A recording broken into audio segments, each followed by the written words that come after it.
Rise and shine mga ka-RSP, may bonus na ba ang lahat? Narito na po ang gabay patnubay palala at prediksyon mula kay Master Hans Kua.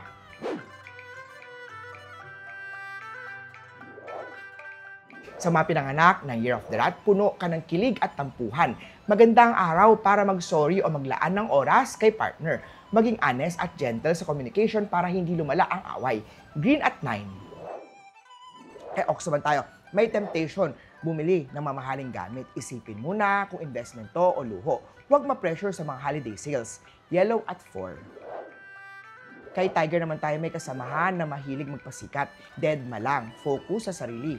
Performance, your action will speak louder than their noise. Red at 5. Kay Rabbit naman tayo, ilista na ang mga regalo para maiwasan ang sobrang gastusin. Mas smooth ang holiday season kapag organized at budgeted ka. Blue at 2. Kay Dragon naman tayo, medyo sentimental ka. Baka naaalala mo ang ex mo na nagme-message ulit. Think before you reply.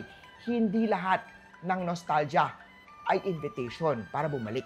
Silver at 8. Kay Snake naman tayo, maaaring magbigay ng bagong task. This is your chance para bumawi kay boss o manager. Purple at 3. Kay Horse naman tayo, huwag ubusin ang pera sa treat yourself. Maging practical, hindi lahat ng self-care ay gastos. Minsan, matulog, magpahinga, enough na yan. White at 1. Kay Goat naman tayo, maganda ang energy ng pamilya at partner. Planuhin ang weekend bonding, empowering ang emosyon, connection ng araw. Yellow at 6. Kay Monkey naman, magandang araw para i-balance ang online wallet at physical cash.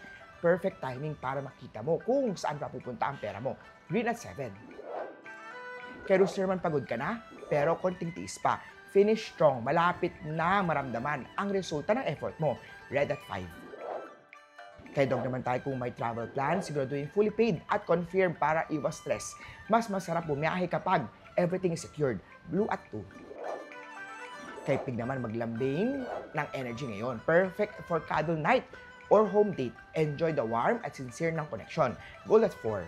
Muli po, ito po gabay lamang mula kay Master Hans. Nasa inyong mga kamay, nasa lalay ang inyong tagumpay. Think positive at i-manifest natin ang success. Mga ka-RSP,